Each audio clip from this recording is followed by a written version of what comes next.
J'avais invité tout le monde à ma baby shower, mais le jour J, personne n'est venu. Quand j'ai demandé pourquoi, ma mère m'a envoyé un texto: « Désolé, on est sorti avec ta sœur.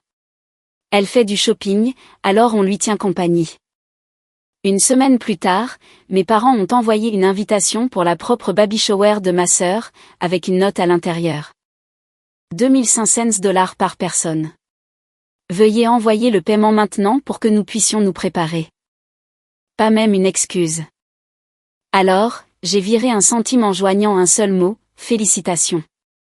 Puis, j'ai changé les serrures et bloqué tous les numéros. 2 jours plus tard, on a frappé fort à la porte. La police était sur mon seuil. Les ballons roses et dorés flottaient contre le plafond de mon salon comme de joyeuses accusations. Les serpentins pendaient en spirale parfaite, et le gâteau à 3 étages trônait, intact, sur ma table de salle à manger, un gâteau à la vanille avec des roses en crème au beurre, exactement ce dont j'avais rêvé. Les petits cadeaux pour les invités, que j'avais passé des semaines à confectionner, étaient disposés en rangées bien nettes, de minuscules bocaux maçonnes remplis de bonbons roses et bleus, chacun noué d'un ruban et accompagné d'un mot de remerciement écrit de ma main soignée. Il était 14h30, et ma maison semblait caverneuse dans ce silence. 32 personnes avaient confirmé qu'elles viendraient célébrer avec nous, et pas une seule ne s'était présentée. J'ai vérifié mon téléphone pour la 100e fois. Pas de message, pas d'appel, rien qui n'explique pourquoi 37 personnes avaient simplement disparu de ma vie en ce qui aurait dû être l'un des jours les plus heureux de ma grossesse. Mon mari, Jack, faisait les 100 pas entre la cuisine et le salon, la mâchoire crispée de colère. C'est insensé, Emma. Où diable sont-ils tous passés? 32 personnes ne disparaissent pas comme ça. J'ai pressé ma main contre mon ventre de 7 mois, sentant notre fille donner des coups de pied comme si elle pouvait percevoir ma détresse. La chambre de bébé à l'étage était enfin terminée, des murs jaunes pâles, un berceau blanc avec un mobile d'éléphant dansant, de minuscules vêtements pliés dans les tiroirs. Tout était prêt pour notre petit miracle, après 3 fausses couches et 2 ans de traitement de fertilité. Peut-être qu'il y a des emboutteillages, ai-je murmuré, bien que ma voix se soit brisée sur ce mensonge. Jack a cessé de faire les 100 pas et m'a prise dans ses bras. Sa voix était douce mais ferme. Chérie, ça fait 2h30. Quelque chose ne va pas. À 15h, j'ai finalement appelé ma mère. Oh, Emma. Sa voix était enjouée et dénuée de toute excuse. Je suis tellement désolée, ma chérie. On est sorti avec Madison. Elle voulait faire du shopping pour la décoration de la chambre du bébé, et tu sais comment elle est quand elle est excitée. On ne pouvait pas l'abandonner. Tu comprends, n'est-ce pas? Le téléphone a failli glisser de mes doigts tremblants. Du shopping? Maman, c'est ma baby shower. On a prévu ça il y a 3 mois. Eh bien oui, mais la grossesse de Madison est tellement plus compliquée. Elle a besoin d'un soutien supplémentaire en ce moment. Je suis sûre que tu auras d'autres occasions. D'autres occasions? Comme si ma première grossesse menée à terme après des années de chagrin n'était qu'un autre brunch du week-end que je pouvais reprogrammer. Où sont tous les autres? Ma voix est sortie plus faible que je ne l'aurais voulu. Oh, eh bien, on a en quelque sorte parlé du shopping de Madison à quelques personnes et ils ont trouvé que ça avait l'air amusant. Tu sais comment ça se passe. Madison a toujours été la plus sociable de la famille. La ligne est devenue silencieuse, à l'exception de ma propre respiration qui me semblait anormalement forte. Maman, as-tu dit à tout le monde de ne pas venir à ma baby shower? Ne sois pas si dramatique, Emma. On a juste donné des options aux gens et ils ont choisi ce qui leur semblait juste. Madison a plus besoin de nous en ce moment. Les premières grossesses sont si effrayantes. Les premières grossesses. Ma sœur Madison, 22 ans, apparemment enceinte après être sortie avec son petit ami Marcus pendant 8 mois. Pendant ce temps, j'essayais d'avoir un bébé depuis mes 26 ans. Et maintenant, à 31 ans, je portais enfin un enfant en bonne santé. Mais apparemment, cela n'avait pas d'importance. J'ai raccroché sans dire au revoir et me suis effondrée sur mon canapé, entourée de décorations qui ressemblaient maintenant à une moquerie élaborée. Jack s'est agenouillé à côté de moi, le visage assombri par la fureur. Qu'est-ce qu'elle a dit? Je lui ai tout raconté, regardant son expression devenir de plus en plus incrédule à chaque détail. Quand j'ai fini, ses mains étaient serrées en poing. Ça suffit. J'appelle ton père.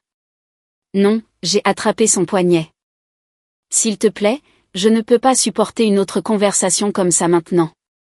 Nous avons passé le reste de l'après-midi dans un silence terrible, essayant parfois de nous distraire en nettoyant la nourriture intacte et en rangeant soigneusement les décorations que j'avais mis des semaines à préparer. Le gâteau est allé au congélateur. Je ne pouvais pas me résoudre à le jeter, mais le regarder était comme contempler ma propre humiliation. Ce soir-là, la sœur de Jake, Caroline, a appelé. Elle vivait à l'autre bout du pays et n'avait pas pu venir, mais elle avait vu mes publications sur les réseaux sociaux concernant la préparation de la fête.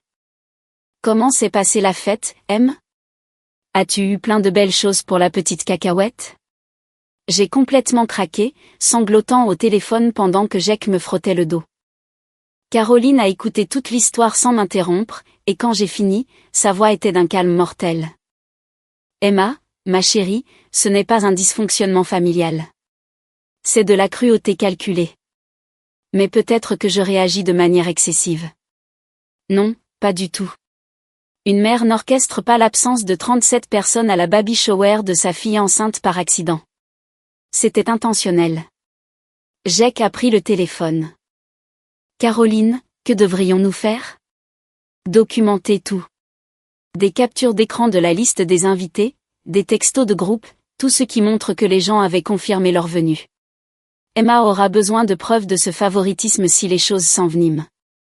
Le lendemain matin, je me suis réveillée nauséeuse, non pas à cause des nausées matinales, mais de l'anxiété. Mon téléphone affichait 17 appels manqués de divers membres de la famille, mais je ne pouvais pas me résoudre à écouter les messages vocaux. Le silence des 32 personnes qui avaient promis de célébrer notre fille était assourdissant. Jake m'a apporté du thé et des toasts au lit. Ta tante Suzanne a appelé sur la ligne fixe. Elle voulait savoir ce qui s'était passé hier. Apparemment, elle n'a jamais reçu le mémo sur la virée shopping de Madison. Qu'est-ce que tu lui as dit? La vérité. Elle était horrifiée. Elle a envoyé des textos à d'autres membres de la famille et il semble que la plupart des gens pensaient que la fête était annulée, pas qu'ils choisissaient entre deux événements. Mon cœur a bondi. Donc, maman a vraiment menti aux gens. On dirait bien. Suzanne a dit qu'elle avait reçu un texto samedi soir disant que tu avais décidé de reporter à cause de nausées matinales et que Madison avait besoin d'être réconfortée car sa grossesse était à haut risque. À haut risque. Madison, qui publiait des selfies quotidiens à la salle de sport et sortait en boîte tous les week-ends jusqu'à ce qu'elle découvre sa grossesse il y a 3 semaines. La vérité a lentement émergé grâce au travail de détective de Jake. Ma mère avait systématiquement contacté chaque invité, les 32 personnes de notre liste soigneusement établie, racontant des histoires différentes à différentes personnes. Certains ont entendu dire que je reportais pour des raisons de santé. D'autres se sont fait dire que j'avais décidé d'organiser une réunion plus intime, uniquement en famille. Quelques-uns ont été informés que Madison avait du mal avec les symptômes de sa grossesse et avait besoin d'une journée entre filles pour lui remonter le moral. Le fil conducteur était que personne ne devait me parler de ces conversations. Pendant ce temps, Madison publiait constamment sur Instagram des messages sur son incroyable système de soutien familial et sur la chance qu'elle avait d'avoir tout le monde se ralliant autour d'elle pendant cette période spéciale. Des photos d'elle avec mes parents dans des restaurants chers, faisant du shopping pour des vêtements de bébé dans des boutiques que je ne pourrais jamais me permettre, se faisant faire des pédicures et des soins spa pour avoir le teint de grossesse. J'ai passé la semaine dans un état de douleur et de confusion, essayant de comprendre la nature délibérée de ce que ma famille avait fait. Ce n'était pas de l'insouciance ou une mauvaise planification. C'était une humiliation orchestrée. Puis, exactement une semaine après ma fête gâchée, une enveloppe est arrivée dans notre boîte aux lettres. L'adresse de l'expéditeur était celle de la maison de mes parents, écrite de la main soignée de ma mère. À l'intérieur se trouvait une belle invitation imprimée sur du papier cartonné de luxe avec le nom de Madison en relief et en lettres dorées. Vous êtes invité à célébrer l'arrivée prochaine du premier enfant de Madison Claire Thompson. Rejoignez-nous pour une élégante baby shower au salon de réception Crystal Garden, le dimanche 15 avril, de 14h à 17h. Un déjeuner léger et du champagne seront servis. Attachée à l'invitation, une note manuscrite dans l'écriture fluide de ma mère, Emma, ma chère, je sais que tu voudras contribuer généreusement à la journée spéciale de ta sœur. Madison a des goûts si chers et nous voulons que tout soit parfait pour son premier bébé. Rien que le lieu nous coûte $12 000, mais elle mérite le meilleur. S'il te plaît, envoie ta contribution avant mercredi, afin que nous puissions finaliser le nombre de couverts pour le traiteur. Avec tout mon amour, maman. PS Ne t'inquiète pas d'amener Jack. Nous avons limité la liste des invités à la famille immédiate et aux amis les plus proches de Madison. J'ai lu la note 3 fois avant que les mots ne pénètrent complètement mon esprit. Mes mains se sont mises à trembler si violemment que Jack m'a pris l'invitation. $2500 ? Sa voix était à peine maîtrisée. Ils veulent que tu paies $2500 pour assister à la baby shower de ta sœur après avoir saboté la tienne. Tu as vu le PS, ai-je chuchoté. Je n'ai même pas le droit d'amener mon mari. Le visage de Jack est passé du pâle au rouge, puis à quelque chose de plus proche du violet. Emma, c'est au-delà de la cruauté. C'est de la guerre psychologique. Je fixais l'invitation avec ses lettres dorées en relief et ses polices élégantes. Le salon de réception Crystal Garden était le lieu le plus cher de notre ville, le même endroit où je rêvais d'avoir ma propre baby shower avant de décider que nous ne pouvions pas nous le permettre. Mes parents avaient apparemment décidé que la première grossesse de Madison méritait ce que la mienne ne méritait pas. Le contraste était frappant et clairement intentionnel. Mes décorations faites maison contre une élégance planifiée par des professionnels. Mon gâteau fait maison contre un déjeuner traiteur avec champagne. Mon salon contre un lieu à $12 000. Et maintenant, ils s'attendaient à ce que je paie pour le privilège de les regarder célébrer Madison de la manière dont ils avaient refusé de me célébrer. Je dois appeler Caroline, ai-je dit doucement. La sœur de Jack a répondu à la première sonnerie. Je lui ai lu l'invitation mot pour mot, y compris la note. Le silence à l'autre bout du fil a duré si longtemps que j'ai cru que l'appel avait été coupé. Caroline, tu es là? Je suis là. Je suis juste. Jésus. Emma, c'est un comportement de sociopathe. Ils te font littéralement payer l'entrée pour assister à ta propre humiliation. Peut-être que je devrais juste y aller, essayer de reconstruire la relation. Absolument pas Emma, écoute-moi attentivement. Il ne s'agit pas de reconstruire quoi que ce soit. Il s'agit pour ta famille d'établir une hiérarchie où les désirs de Madison comptent plus que ta dignité humaine la plus élémentaire. Si tu paies cet argent et que tu te présentes pour sourire et la féliciter, tu leur dis que ce traitement est acceptable. Ce soir-là, Jack et moi étions assis à la table de notre cuisine, mon ordinateur portable ouvert, fixant l'application Zelle. Nous avions déjà décidé ce que nous allions faire, mais l'exécuter me donnait l'impression de sauter d'une falaise. Tu es sûr de ça? A demandé Jack pour la 5e fois. J'ai pensé à moi, assise seule dans mon salon décoré, entourée par la preuve que toutes les personnes en qui j'avais confiance avaient choisi ma sœur plutôt que moi. J'ai pensé aux mensonges soigneusement élaborés que ma mère avait racontés pour orchestrer mon humiliation. J'ai pensé à la cruauté désinvolte de cette note manuscrite me demandant de financer la célébration de Madison après avoir détruit la mienne. J'en suis sûre. J'ai ouvert Zelle et j'ai soigneusement tapé le numéro de téléphone de ma mère. Dans le champ du montant, j'ai entré 1 cent. 1 centime. Dans la section mémo, j'ai tapé un seul mot, félicitations. J'ai appuyé sur envoyer avant de pouvoir changer d'avis. Jack m'a serré la main. Comment te sens-tu? Terrifié et juste. Nous avons passé le reste de la soirée à chercher des serruriers et des procédures pour bloquer des numéros de téléphone. Si j'allais fixer une limite, il fallait qu'elle soit claire. La serrurière est arrivée à 8 heures le lendemain matin. Une femme joyeuse nommée Betty qui a changé toutes nos serrures en moins de 2 heures et a fait des copies des nouvelles clés tout en parlant de ses propres histoires d'horreur de grossesse d'il y a 30 ans. Les drames familiaux pendant la grossesse, c'est le pire, a-t-elle dit en testant le nouveau pen dormant. Ça révèle la vraie nature des gens, n'est-ce pas? Après son départ, j'ai systématiquement bloqué tous les numéros de mon téléphone associés à ma famille, parents, sœurs, grands-parents, tantes, oncles, cousins, tous ceux qui avaient soit participé au sabotage de la fête, soit manqué de dénoncer la situation par la suite. Chaque contact bloqué était comme couper une corde qui m'étranglait. Jack a fait de même avec son téléphone, puis m'a aidé à bloquer les membres de ma famille sur toutes les plateformes de médias sociaux. Nous avons même changé le mot de passe de notre Wi-Fi, au cas où des membres de la famille l'auraient enregistré sur leurs appareils. Voilà, a-t-il dit en s'affalant sur notre canapé. Plus aucun accès. Comment te sens-tu? Comme si je venais de m'opérer moi-même sans anesthésie. Pendant 2 jours, notre maison a été d'un calme impossible. Pas de texto en colère exigeant des explications pour le paiement d'1 centime. Pas de messages vocaux remplis de culpabilisation et de manipulation. Pas de publications passives-agressives sur les réseaux sociaux conçus pour me faire sentir coupable. J'ai même réussi à profiter de ma grossesse pour la première fois depuis des semaines. Jack et moi avons passé le samedi après-midi à mettre les dernières touches à la chambre du bébé, à accrocher le mobile et à disposer les peluches. Nous avons parlé de prénoms pour le bébé et choisi des livres à lire à notre fille. J'avais l'impression de pouvoir à nouveau respirer. Dimanche matin, je préparais des crêpes quand les coups ont commencé. Ce n'était pas le léger tapotement d'un voisin ou le coup joyeux d'un livreur. C'étaient des coups agressifs, insistants, qui faisaient vibrer notre porte d'entrée dans son cadre. « Emma, ouvre cette porte tout de suite. » La voix de ma mère, stridente de rage, a traversé le bois comme des ongles crissants sur un tableau noir.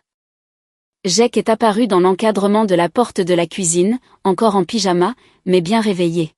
« Reste ici », a-t-il murmuré en se dirigeant vers la porte d'entrée.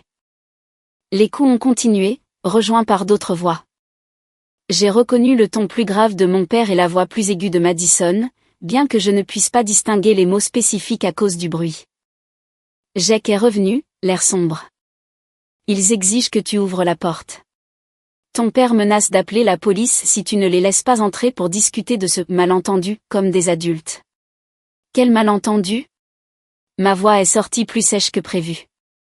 Le malentendu où ils ont détruit ma baby shower puis m'ont demandé de payer $2500 pour le privilège de les regarder en organiser une meilleure pour Madison.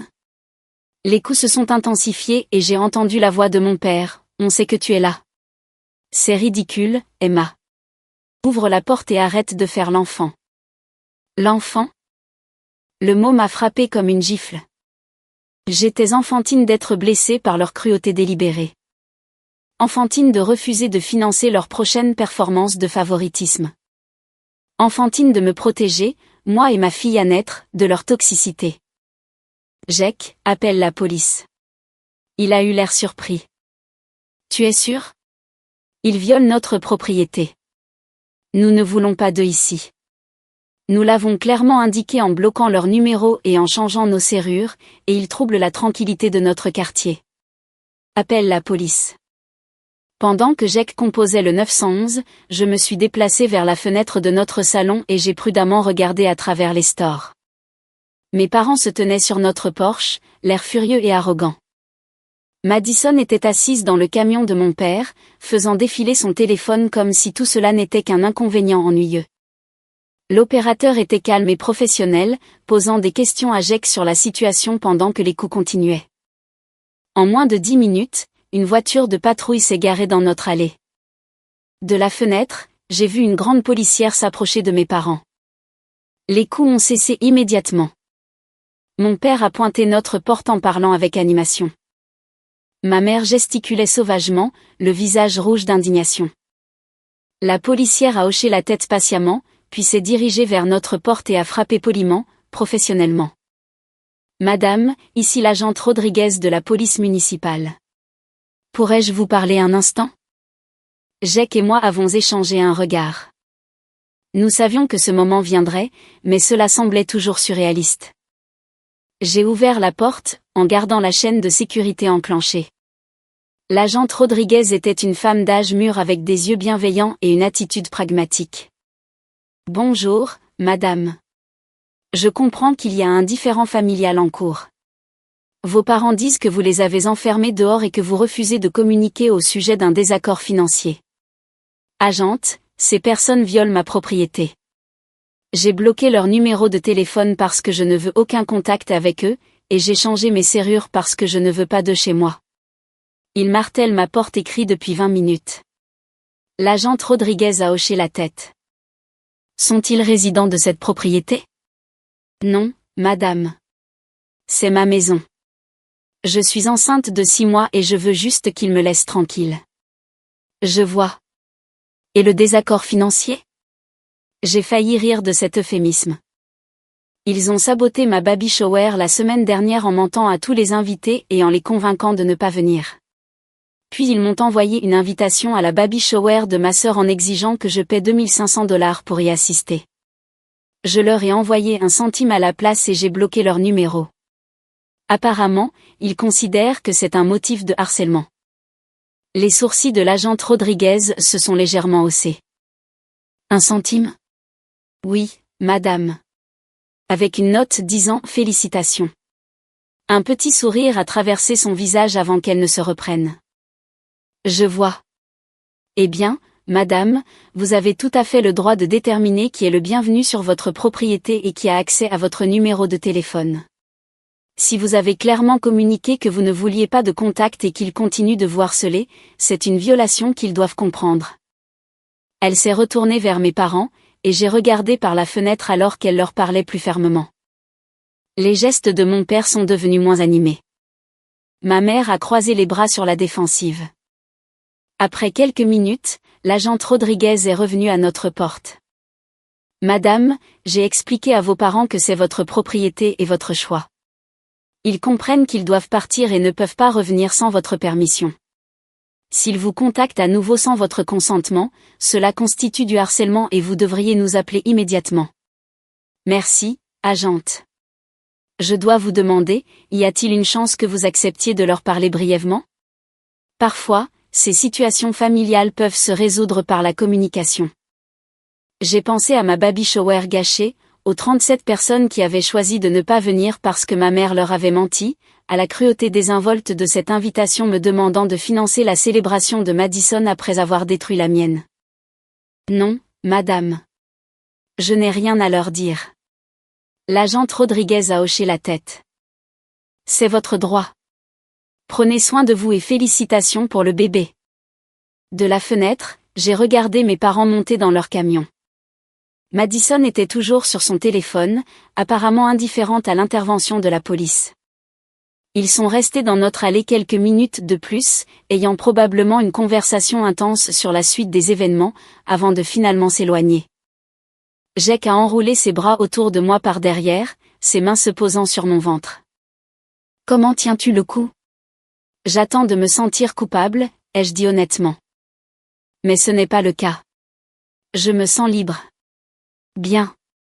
Tu devrais te sentir libre. Ce qu'ils ont fait est impardonnable. Cet après-midi-là, la sœur de Jake, Caroline, a appelé pour prendre de nos nouvelles.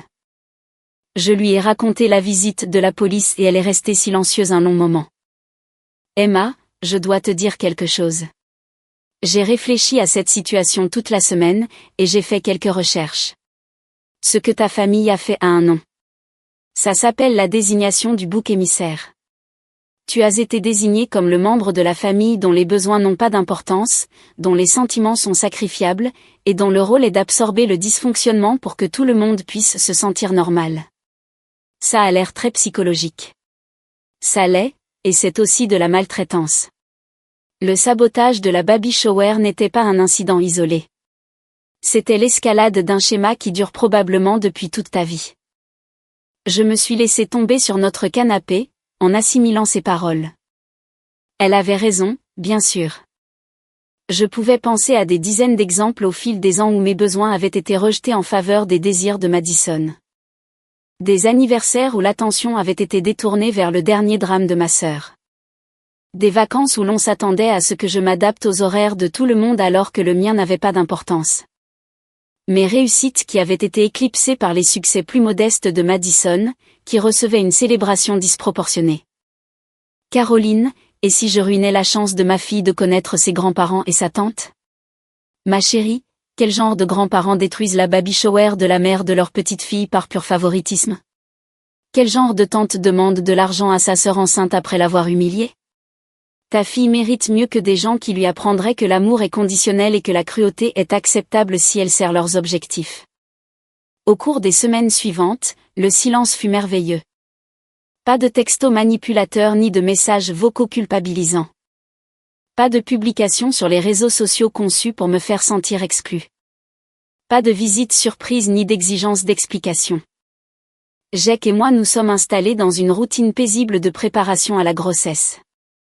Nous avons suivi des cours de préparation à l'accouchement où d'autres couples nous ont accueillis chaleureusement. Nous avons dîné avec les parents de Jake, qui étaient ravis de devenir grands-parents et me traitaient avec un amour et un respect sincères.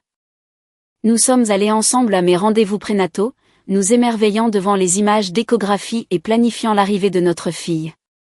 Mais la paix n'a pas duré aussi longtemps que je l'espérais. 3 jours après la baby shower ratée de Madison, mon amie d'enfance Jessica a appelé. Nous nous étions perdus de vue au fil des ans, mais elle m'a retrouvée sur Facebook après avoir entendu parler du drame familial par des connaissances communes. Emma, je n'en reviens pas de ce que j'entends sur tes parents. Est-ce que ça va? Je lui ai tout raconté, et Jessica a écouté avec une indignation croissante. Jessica est restée silencieuse un long moment. Tu te souviens de ta fête pour tes 18 ans?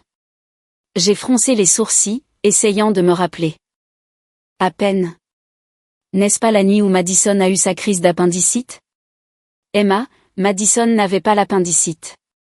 Elle avait des crampes menstruelles et voulait de l'attention. Je travaillais à temps partiel à la clinique d'urgence ce soir-là. Ma mère y était infirmière, tu te souviens? Madison est arrivée en prétendant avoir de fortes douleurs abdominales. Mais quand le médecin l'a examinée et a fait des tests de base, tout était normal. Il lui a dit que c'était probablement des crampes menstruelles et de prendre de l'ibuprofène et de se reposer. Mais d'une manière ou d'une autre, ta fête d'anniversaire a été annulée parce que tout le monde s'est précipité à l'hôpital en pensant qu'elle avait besoin d'une intervention chirurgicale d'urgence. Le souvenir m'est revenu avec une clarté écœurante. Mes 18 ans, une étape que j'attendais avec impatience depuis des mois. J'avais prévu une petite réunion chez nous. Rien d'extraordinaire, juste des pizzas et un gâteau avec quelques amis proches. Puis Madison s'était pliée en deux au dîner, se tenant le côté et pleurant que quelque chose n'allait pas du tout. Mes parents avaient paniqué, l'emmenant d'urgence à l'hôpital tout en me disant d'annuler la fête parce que la famille passe avant tout dans les urgences médicales. J'avais passé mes 18 ans seul dans notre maison vide, appelant mes amis pour leur expliquer pourquoi ils ne devaient pas venir, pendant que ma famille passait des heures aux urgences pour ce qui s'est avéré n'être rien du tout. Elle savait exactement ce qu'elle faisait, a poursuivi Jessica. Je l'ai vu rire avec un type dans la salle d'attente de l'hôpital pendant que tes parents remplissaient des papiers. Quand elle m'a vu, elle a recommencé à jouer la comédie de la douleur.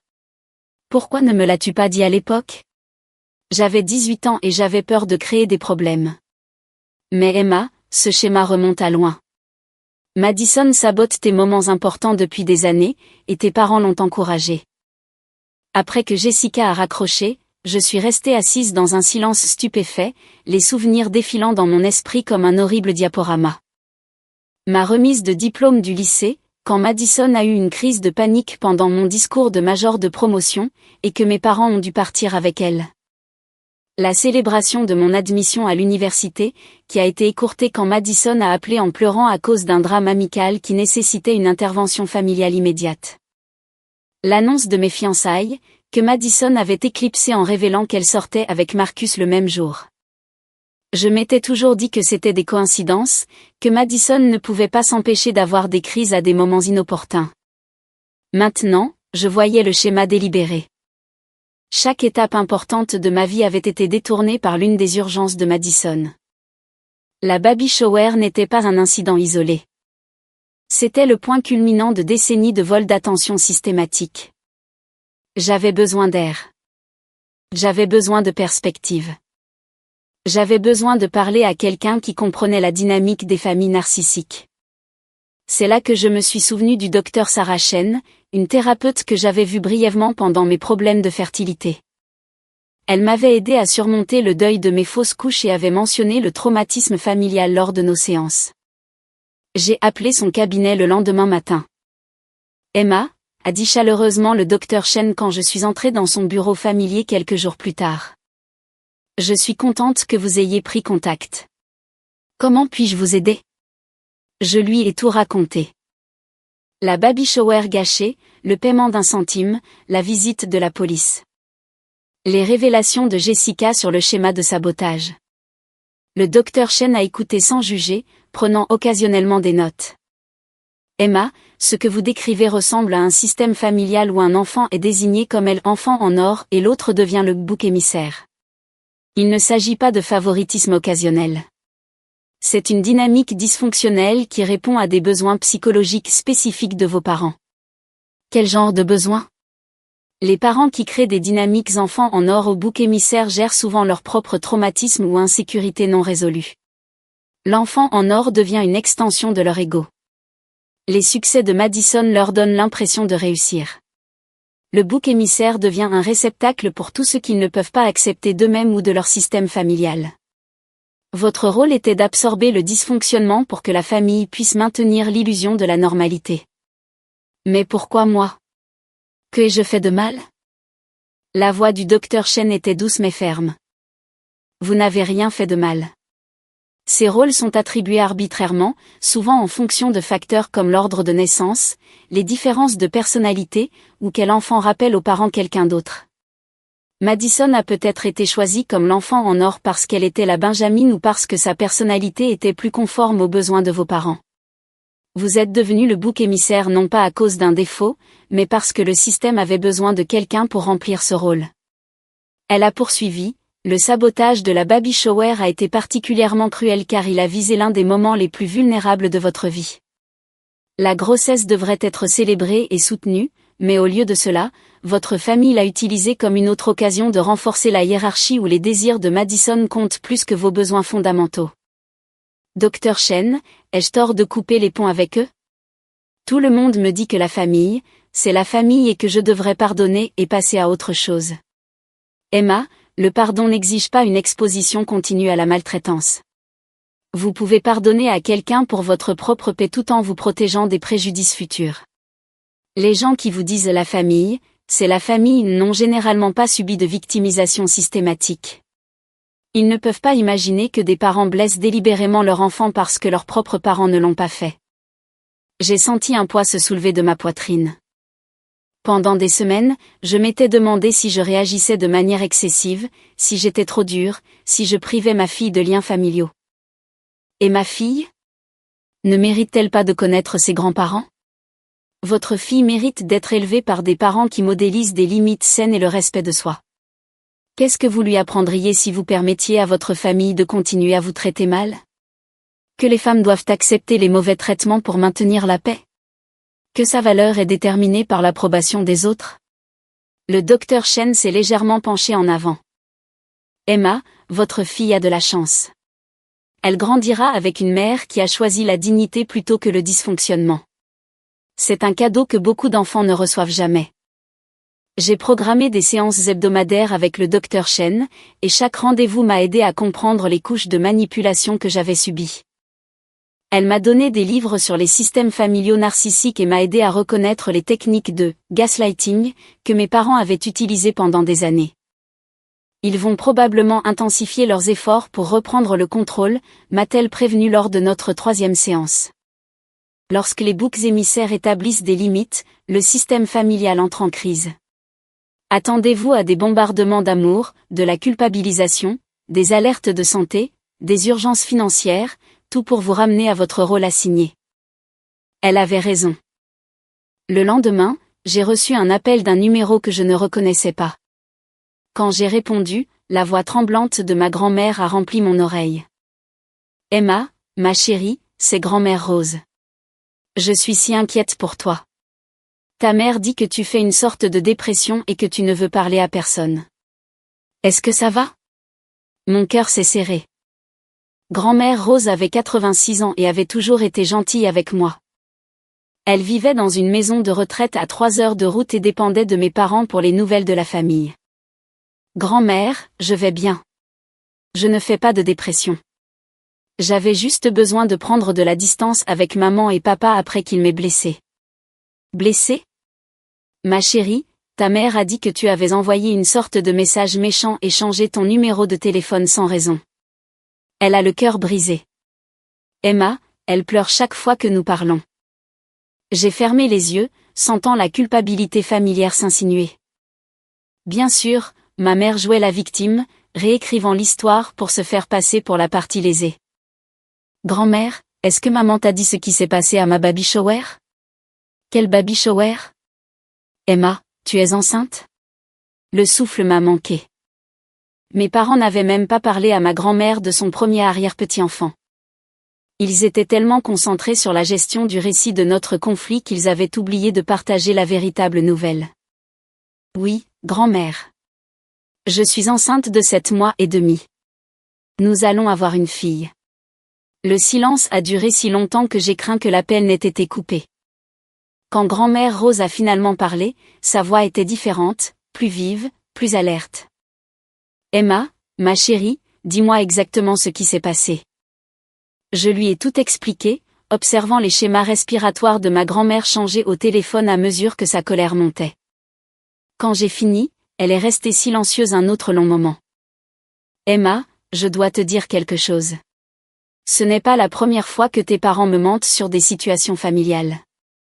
L'année dernière, ils m'ont dit que tu étais trop occupée par ton travail pour me rendre visite, mais j'ai appris par ta cousine Bette que tu avais demandé mon adresse pour envoyer des cartes de Noël, et ils t'ont dit que j'étais trop malade pour recevoir des visiteurs. Ma vision s'est brouillée de larmes soudaines.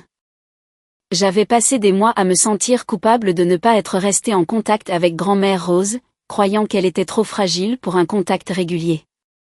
Ils nous ont délibérément tenus à l'écart, a-t-elle poursuivi, sa voix plus forte maintenant. Emma, je veux que tu saches que tu fais ce qu'il faut en te protégeant, toi et ton bébé.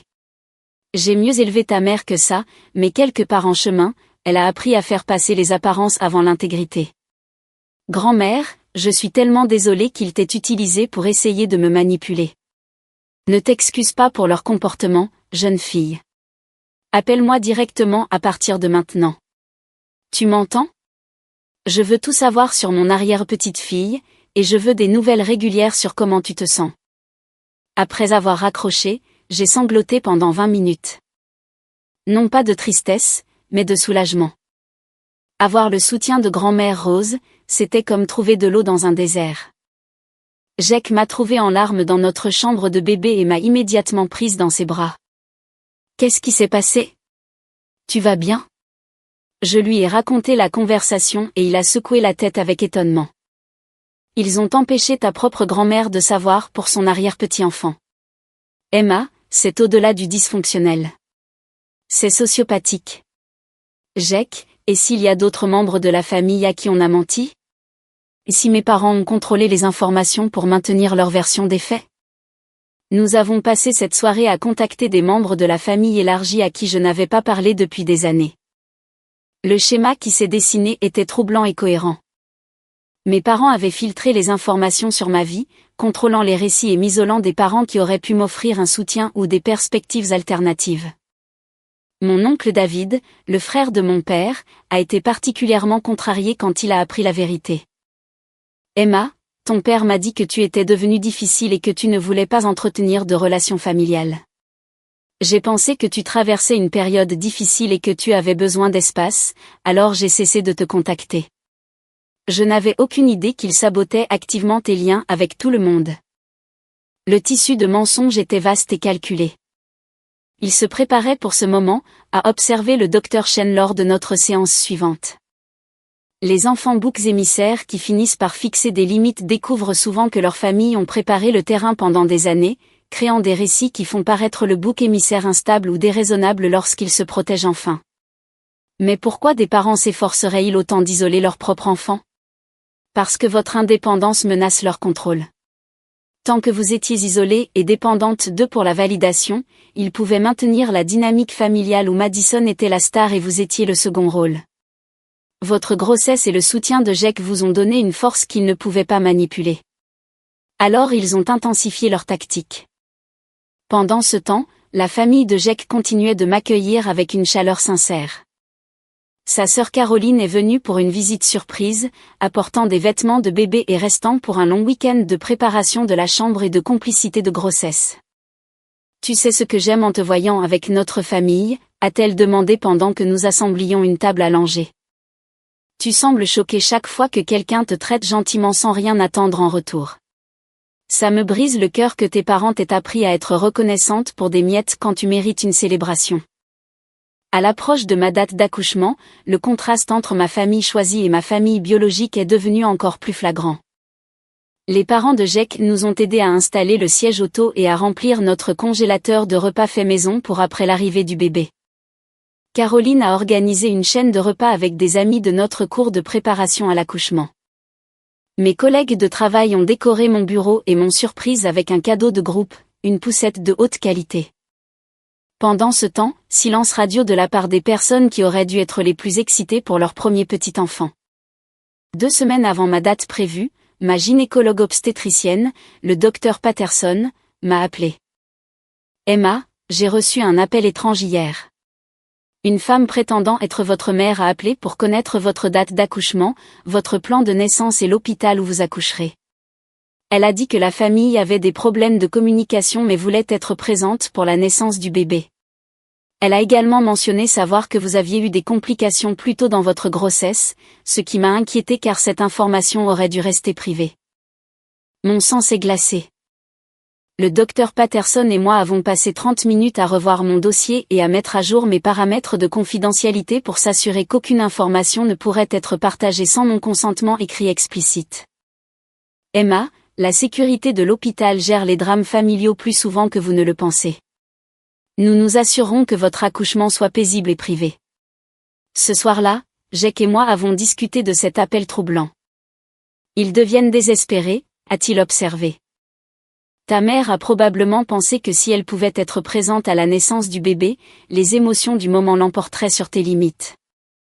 Le soutien de ma grand-mère, combiné aux éclaircissements du docteur Chen et au soutien indéfectible de Jack, m'a donné la force de rester ferme dans mes limites. Je réalisais que j'avais oublié ce que c'était que d'exister sans gérer constamment les émotions des autres ou marcher sur des œufs pour éviter de déclencher des drames familiaux. 3 semaines après la visite de la police, la mère de Jack, Linda, a appelé avec une nouvelle intéressante. Emma, ma chérie, j'ai croisé ta tante Suzanne à l'épicerie hier. Apparemment, la baby shower de Madison a été un vrai désastre. Ils avaient invité une 40aine de personnes et s'attendaient à recevoir les $2500 de chaque invité, mais seulement 12 personnes se sont présentées.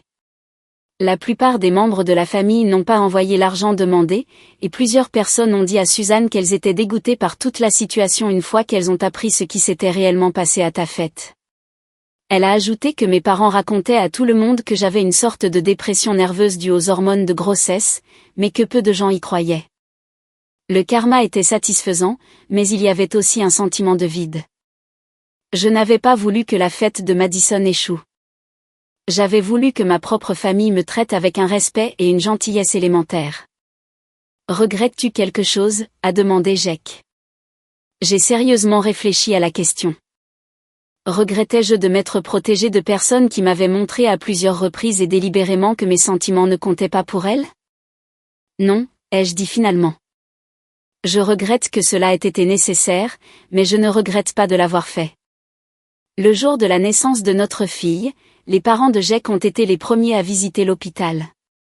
Linda a pleuré en tenant sa petite fille pour la première fois. En regardant autour de moi dans la chambre d'hôpital, Jack rayonnant de fierté, ses parents planifiant déjà l'avenir de leur petite fille, les fleurs des amis et des collègues, je me suis sentie submergée de gratitude. Ma fille grandirait entourée de gens qui ont choisi de l'aimer, pas de gens qui exigeaient un paiement pour une gentillesse élémentaire. 6 mois plus tard, j'ai reçu une demande d'amitié sur Facebook d'un profil qui ressemblait à celui de Madison, mais avec un nom légèrement différent. C'était clairement un nouveau compte qu'elle avait créé pour contourner mon blocage. Je l'ai fixé un long moment avant de cliquer sur « Supprimer la demande » et de signaler le profil comme spam. Certains ponts, une fois brûlés, doivent le rester. Notre fille a maintenant 8 mois, elle est en bonne santé et heureuse, et entourée de gens qui célèbrent son existence sans rien attendre en retour. Elle ne connaîtra jamais ses grands-parents maternels ni sa tante, mais elle n'apprendra jamais non plus que l'amour peut être une arme ou que la famille signifie accepter la cruauté en échange de miettes d'acceptation conditionnelle. Parfois, Jack me demande si je pense que je me réconcilierai un jour avec ma famille. La réponse honnête est que j'espère qu'ils trouveront la paix et le bonheur, mais je ne considère plus leur dysfonctionnement comme ma responsabilité à gérer ou à endurer. J'ai appris que parfois, la chose la plus aimante que l'on puisse faire pour soi-même et pour ses enfants est de refuser d'accepter un traitement inacceptable, même quand il vient de personnes qui partagent votre ADN.